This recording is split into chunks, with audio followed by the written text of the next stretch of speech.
premier, c'est de dire, écoutez, c'est pas en permettant aux gens de voter depuis leur canapé, dans leur écran télévisé, qu'on va changer quelque chose à l'abstention, à la participation. Et ça va manquer juste. Je pense que on ne s'abstient pas uniquement parce que c'est compliqué d'aller se déplacer pour voter. Il y a plein de raisons. Il y a sans doute une grave crise de confiance qu'on lit dans tous les sondages sur les gouvernements. Peut-être le sentiment aussi que le vote n'est pas utile. Toute une série de faisceaux qui nous laissent penser qu'il y a probablement de nouvelles solutions à construire de codécision avec les citoyens et que c'est justement pour ça qu'on a besoin du vote électronique. Pas pour que ce soit plus facile, mais pour que ce soit plus flexible, plus expérimental et qu'on puisse tenter de nouvelles choses. Deuxième argument qu'on entend souvent, c'est de dire mais pourquoi est-ce que l'élection présidentielle, qui est un mode de scrutin papier qui est éprouvé par les siècles, pourquoi prendre le risque de se mettre à voter électroniquement avec tous les fantasmes qui ont leur part de réalité sur ce que pourraient être des attaques sur ce type de scrutin. Mais il me semble que c'est avoir une vision particulièrement étroite de ce que c'est que le champ démocratique. Il n'y a bien sûr pas que l'élection présidentielle, peut-être même d'ailleurs que le fait de se focaliser sur une élection tous les 5 ans, présidentielle et législative, est peut-être un des ressorts d'abstention de nombreux de nos concitoyens qui considèrent que peut-être qu'on pourrait leur demander leur avis un peu plus souvent qu'une fois tous les 5 ans.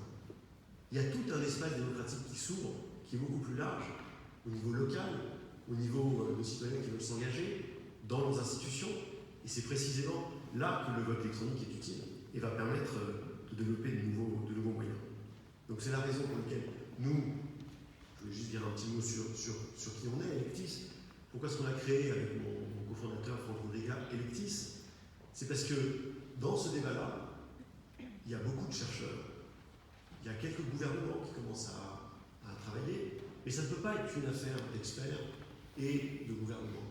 C'est une affaire de citoyens, et donc ce qu'on a besoin, c'est d'acteurs qui s'engagent de manière totalement transparente, donc open source, je pense que c'est un mot qui est clé dans tous les enjeux du vote électronique, et puis qui s'engagent aussi de manière bénévole, comme on le fait quand on va dépouiller un scrutin un soir d'élection.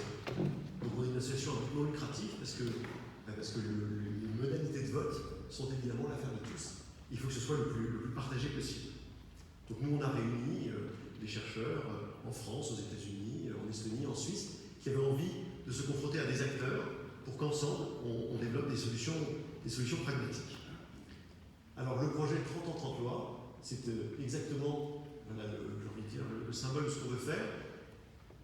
Quand on parlait d'abstention, on a entendu beaucoup parler de 66%, mais il y a un chiffre qui m'a fait encore plus peur, c'est 87% d'abstention chez les moins de 25 ans. Et on s'est adressé à ces moins de 25 ans pour leur permettre de voter sur des lois sur lesquelles ils ne s'étaient pas exprimés, puisqu'ils étaient trop jeunes pour voter pour les députés qui les ont votés, donc c'était intéressant de leur rendre la parole. Et tout ça, on l'a fait avec une solution qui était sûre, anonyme et transparente et partagée.